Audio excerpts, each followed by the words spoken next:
اور میرا رب اللہ ہے، ربی اللہ۔ انسان کے لیے نہ کوئی کھٹکا، نہ کوئی خطرہ، نہ کوئی خوف، نہ کوئی حزن۔ جو کچھ ہو رہا ہے کس کے اذن سے ہو رہا ہے؟ اللہ کے اذن سے۔ اللہ کے اذن کے بغیر پتا تک نہیں ہلتا۔ یہ کوئی اندھا بہرا مادہ نہیں ہے جس سے مجھے کوئی خوف ہو۔ اندھا بھینسا چلا رہا ہو اس سے تو ڈرنے کا ہر انسان کو ڈرنا چاہیے، نہ معلوم کس کو ٹکر مار دے۔ لیکن نہیں، اس کائنات کو چلانے والا ایک سمیع و بصیر خدا ہے۔ وہ جو میرا دوست ہے، میرا ولی ہے۔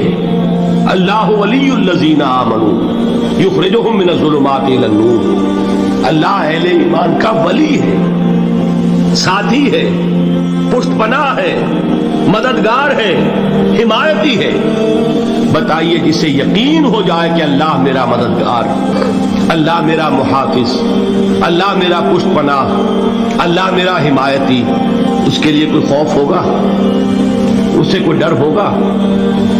میں مثال دیا کرتا ہوں ایک بہت سادہ، پنجاب کے دیہات کی۔ تو بڑا چودھری ہے اور کوئی غریب کسان ہے۔ اس غریب کسان کے جانوروں کو ہر وقت اندیشہ ہوگا چوری کا، کوئی میری بھینس کھول کر نہ لے جائے، کوئی میرا بیل کھول کر نہ لے جائے۔ لیکن جس کے بارے میں یہ سب کو معلوم ہو کہ وہ جو بڑا چودھری ہے وہ اس کا دوست ہے، اس کی بچیا کو کوئی خوف ہوگا؟ اس کی بھینس پر کوئی ہاتھ ڈالے گا؟ اسے کوئی اندیشہ ہوگا؟ نہیں۔ کیوں؟ کہ وہ بڑا چودھری، بڑا اس کا یہاں کا سردار، جاگیردار، سب کو معلوم ہے وہ میرا دوست ہے، کوئی میرے خلاف اقدام نہیں کر سکتا۔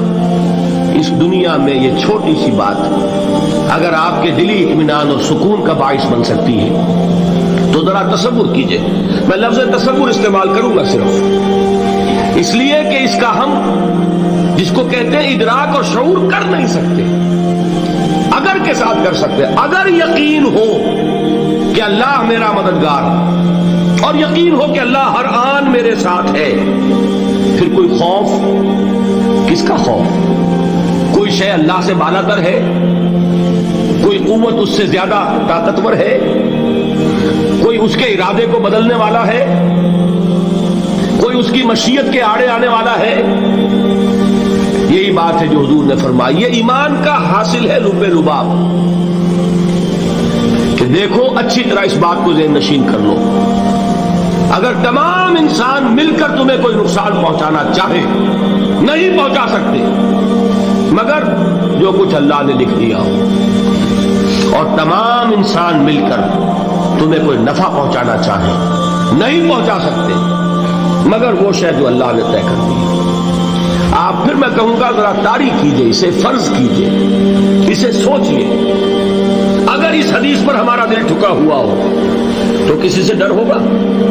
یہ مجھے نقصان نہ پہنچا دے، یہ میری رپورٹ خراب نہ کر دے، یہ میری انکریمنٹ نہ رکوا دے، یہ میرا یہ نہ بگاڑ دے، یہ میرے یہ نقصان نہ پہنچا دے۔ اس کا ڈر، اس کا ڈر، اس کا خوف، اس کی خوشامد، اس کے لیے جا کر طرح طرح سے اپنی عزت نفس کو ذلیل کروانا اس کے سامنے۔ یہ سب کچھ کیوں کرتا ہے انسان؟ جب سمجھتا ہے کہ اس کے ہاتھ میں میرا کوئی نفع ہے، اس کے ہاتھ میں میرے لیے کوئی ضرر ہے، یہ مجھے کوئی غضب پہنچا سکتا ہے، یہ مجھے کوئی نقصان پہنچا سکتا ہے، یہ میرا کوئی کام بنا سکتا ہے، یہ میری کوئی ضرورت پوری کر سکتا ہے۔ اسی کا نام شرک ہے۔ جہاں آپ نے یہ سمجھا کہ غیر اللہ کے اندر کوئی طاقت موجود ہے، وہی شرک ہے۔ بتوں سے تجھ کو امیدیں، خدا سے نومیدی، مجھے بتا تو صحیح اور کافری کیا ہے؟ شرک تو یہ ہے جس پر بھی تمہیں یہ خیال ہے۔ کلمہ ہے یہ کلمہ سوم، لا حول ولا قوت الا باللہ۔ ذرا اس پر دل کو کبھی اگر آپ تصور کریں، پھر فرض کریں، دل ٹھک جائے اس پر، کوئی طاقت نہیں۔ یہی بات تھی جو شیخ عبد القادر جیلانی رحمۃ اللہ علیہ نے اپنی وصیت میں اپنے بچے سے کہی۔ 11ویں دینے والے ہیں، لیکن حضرت شیخ عبد القادر جیلانی کی وصیت اور تعلیمات کو کتنے لوگ ہیں جانتے ہو؟ یہ جن مقامات تک پہنچے ہیں وہ کس چیز کی بدولت پہنچے ہیں؟ انہوں نے جو پیغام دیا وہ کیا تھا؟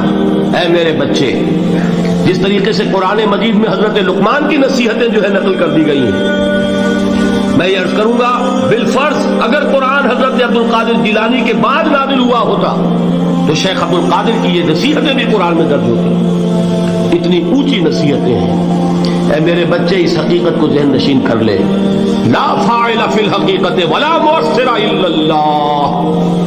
اس کائنات میں نہ کوئی فاعل حقیقی ہے نہ مؤثر حقیقی ہے سوائے اللہ. کسی شے میں کوئی تاثیر نہیں اگر اللہ نہ چاہے. آگ جلا نہیں سکتی اگر اللہ نہ چاہے. پانی ڈبو نہیں سکتا اگر اللہ نہ چاہے. زہر ہلاک نہیں کر سکتا اگر اللہ نہ چاہے. کوئی چیز فائدہ نہیں پہنچا سکتی اگر اللہ نہ چاہے. تو در در پہ کیوں سر جھکاتے ہو؟ در در پر کیوں جبیں سائی کرتے ہو؟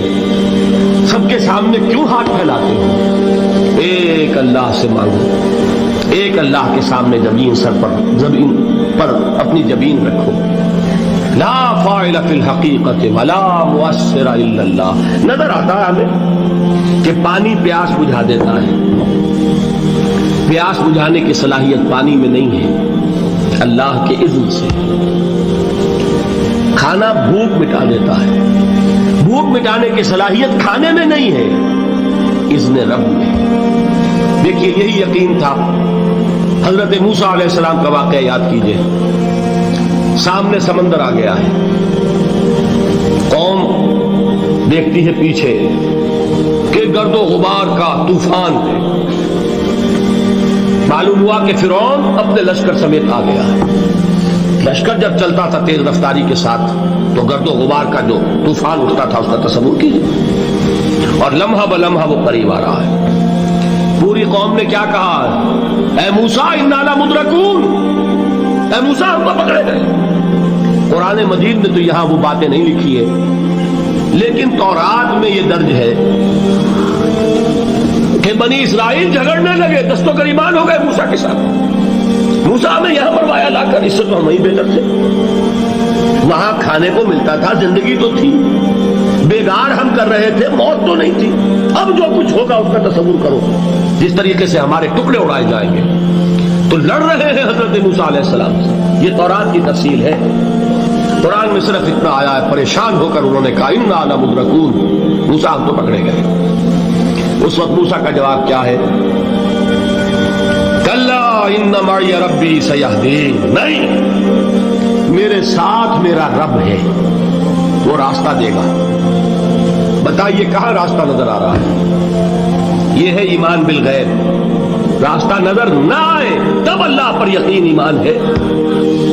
جیب میں پیسے ہوں اور تب دل کو اطمینان ہے تو ایمان کس پر ہوا؟